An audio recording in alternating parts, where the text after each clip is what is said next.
भाजपा सरकार असम की हर विरासत, हर गौरव का सम्मान अपना सौभाग्य समझती है। संयोग से आज ज्योति प्रसाद अग्रवाला जी की पुण्यतिथि भी में है। मैं उन्हें अपनी श्रद्धांजलि अर्पित करता हूं। साथियों, आज जब मैं यहां आया हूं तो मेरे मन में कितना कुछ चल रहा है। मैं ये सोचकर भावुक भी हो रहा हूं कि मेरा असम कितना आगे बढ़ रहा है। एक समय जहां आए दिन रक्तपात होता था, आज वहीं संस्कृति के अद्भुत रंग सज रहे हैं। एक समय जहां गोलियां की गूंज थी, आज वहां खाम और सिफुंग की मधुर ध्वनि है। पहले जहां कर्फ्यू का सन्नाटा होता था, आज वहां संगीत के सुर गूंज रहे हैं। पहले जहां अशांति और अस्थिरता थी, आज वहां बागुरुम्बा की ऐसी आकर्षक प्रस्तुतियां होने जा रही है। ऐसा भव्य आयोजन ये केवल असम की उपलब्धि नहीं है, ये उपलब्धि पूरे भारत की है। असम के इस बदलाव पर हर देशवासी को गर्व है। साथियों, मुझे संतोष है कि मेरे असमिया लोगों ने, मेरे बोडो भाई बहनों ने इसके लिए मुझ पर भरोसा जताया। आपने डबल इंजन सरकार को शांति और विकास की जो जिम्मेदारी दी, आपके आशीर्वाद से हमने उसे पूरा करके दिखाया। 2020 के बोडो शांति समझौते ने वर्षों से चले आ रहे संघर्ष पर विराम लगाया। इस समझौते के बाद भरोसा लौटा और हजारों युवाओं ने हिंसा का रास्ता छोड़कर मुख्य धारा को अपना लिया। समझौते के बाद बोडो क्षेत्र में शिक्षा और विकास के नए अवसर तैयार हुए। शांति केवल कानून व्यवस्था तक सीमित नहीं रही, बल्कि रोजमर्रा के जीवन का हिस्सा बनी। और इसमें आपके प्रयासों की सबसे बड़ी भूमिका रही।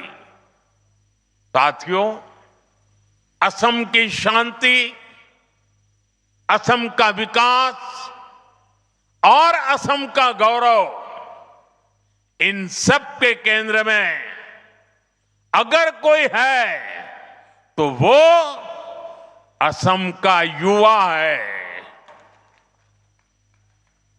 असम के युवाओं ने शांति स्थापना के लिए जो राह चुनी है, उसे मैं और हमें सबने उज्जवल भविष्य तक लेकर जाना है।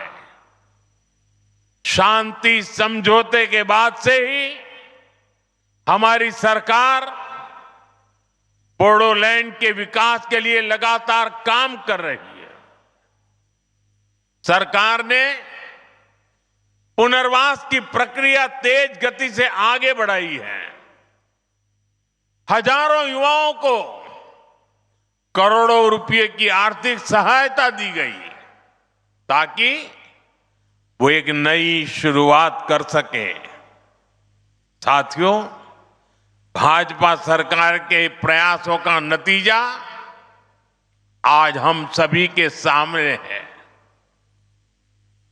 मेरे प्रतिभाशाली बोडो युवा आज असम के सांस्कृतिक दूत बन रहे हैं। खेल के क्षेत्र में भी बोडो समाज के बेटे बेटियां नाम रोशन कर रहे हैं। वो आज नए विश्वास के साथ खुलकर नए सपने देख रहे हैं, अपने सपनों को पूरा कर रहे हैं और असम के विकास को भी गति दे रहे हैं।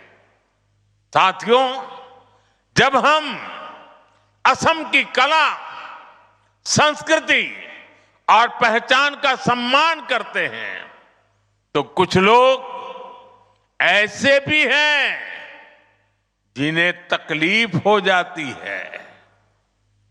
आप सब जानते हैं, असम का सम्मान किस पार्टी के लोगों को अच्छा नहीं लगता?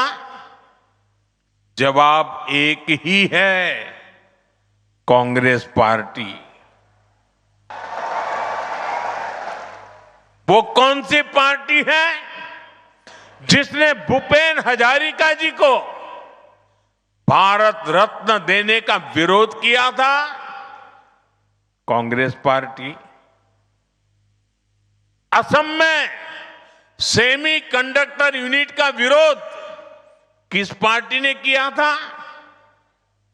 खुद कांग्रेस की कर्नाटका सरकार के एक मंत्री ने, जो कांग्रेस के राष्ट्रीय अध्यक्ष के बेटे भी हैं। उन्होंने सेमी कंडक्टर यूनिट का आसाम में क्यों लग रही है, इसका विरोध किया। साथियों, आज भी मैं जब असम की संस्कृति से जुड़ी कोई चीज पहनता हूं, अगर गमोछा अगर मेरे साथ होता है, तो कौन सी पार्टी असम का मजाक उड़ाती है? कांग्रेस पार्टी। भाइयों बहनों, असम और बोडोलैंड क्षेत्र इतने दशकों तक मुख्य धारा से कटा रहा। इसकी जिम्मेदार केवल और केवल कांग्रेस ही है। कांग्रेस ने अपने सियासी फायदे के लिए असम में अस्थिरता पैदा की। कांग्रेस ने असम को हिंसा की आग में धकेला। आजादी के बाद असम के सामने भी चुनौतियां थी, लेकिन कांग्रेस ने क्या किया? कांग्रेस ने उन समस्याओं के समाधान खोजने की जगह उन पर सियासी रोटियां सेकी। जरूरत विश्वास की थी, लेकिन कांग्रेस ने विभाजन को बढ़ाया।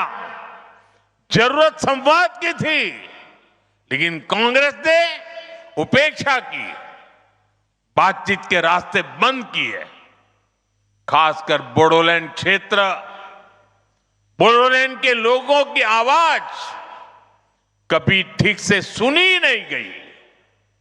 जब जरूरत अपने लोगों के जख्म भरने की थी, जब जरूरत असम के लोगों की सेवा करने की थी, कांग्रेस तब घुसपैठियों के लिए असम के दरवाजे खोलकर उनकी आवाभगत में लगी रही।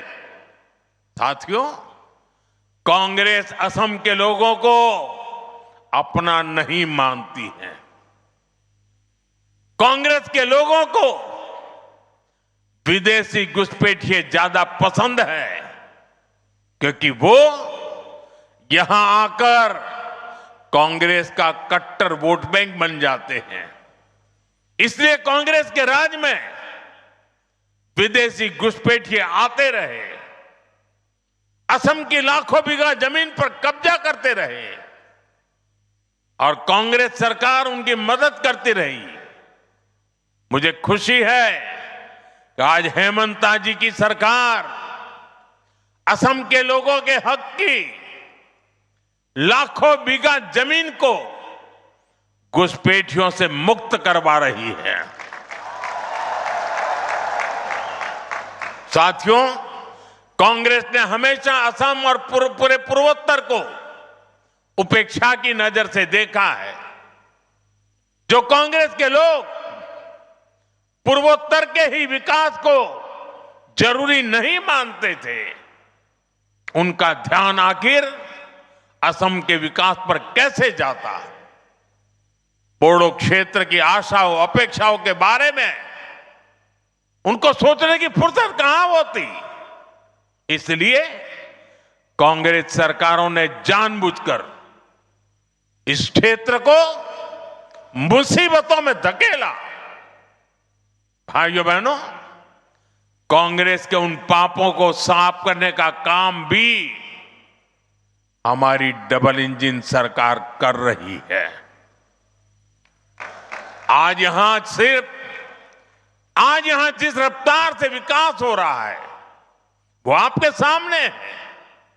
आप देखिए, हमने Bodo Kachari welfare autonomous council का गठन किया। बोडोलैंड क्षेत्र में बेहतर विकास के लिए 1500 करोड़ रुपए का विशेष विकास पैकेज दिया गया। कोकराझार में मेडिकल कॉलेज और अस्पताल की शुरुआत हुई। तमुलपुर में भी मेडिकल कॉलेज के निर्माण को गति मिली। नर्सिंग कॉलेज और पैरामेडिकल संस्थानों के जरिए युवाओं के लिए नए अवसर बनाए। गोवर्धना, पार्वत जोरा और होरीसिंगा जैसे क्षेत्रों में पॉलिटेक्निक और ट्रेनिंग संस्थान भी बनाए गए। साथियों, बोडोलैंड के लिए अलग वेलफेयर डिपार्टमेंट और बोडोलैंड एडमिनिस्ट्रेटिव स्टाफ कॉलेज की स्थापना भी की गई। इससे बोडो समुदाय के कल्याण के लिए और बेहतर नीतियां बनाने में मदद मिल रही है। साथियों, भाजपा की सरकार ने दिलों की दूरियां मिटाई है, असम और दिल्ली की दूरी खत्म की है और बेहतर इंफ्रास्ट्रक्चर के जरिए असम में एक इलाके से दूसरे इलाके की दूरियां भी कम कर रही है। इन इलाकों में पहले पहुंचना मुश्किल होता था, आज वहां हाईवे बन रहे हैं, ऐसी सड़कें बनाई जा रही हैं जिससे क्षेत्र में नए अवसर खुले। कोकराझार को भूटान सीमा से जोड़ने वाली बिशपुरी सरालपारा सड़क परियोजना के लिए करोड़ों रुपए की व्यवस्था की गई है। कोकराझार से भूटान के गेलेफू तक प्रस्तावित रेल परियोजना भी एक और महत्वपूर्ण कदम है। हमने इसे विशेष रेलवे परियोजना घोषित किया है। हमने इसे एक्ट ईस्ट पॉलिसी का अहम हिस्सा बनाया है। इसके तैयार होने के बाद व्यापार और पर्यटन दोनों को बढ़ावा मिलेगा। साथियों, जब समाज अपनी जड़ों से जुड़ा रहता है, जब संवाद और भरोसा मजबूत होता है और जब समान अवसर हर वर्ग तक पहुंचते हैं, तब सकारात्मक बदलाव दिखाई देते हैं। असम और बोडोलैंड की यात्रा उसी दिशा में आगे बढ़ रही है। असम का आत्मविश्वास, असम का सामर्थ्य और असम की प्रगति से भारत की ग्रोथ स्टोरी को नई शक्ति मिल रही है। आज असम तेजी से आगे बढ़ने वाले राज्यों में अपनी पहचान बना रहा है। असम की अर्थव्यवस्था गति पकड़ रही है। इस विकास में, इस बदलाव में बोडोलैंड, यहां के लोग अहम भूमिका निभा रहे हैं। मैं एक बार फिर आज के आयोजन के लिए आप सभी को बहुत बहुत शुभकामनाएं देता हूं। बहुत बहुत धन्यवाद।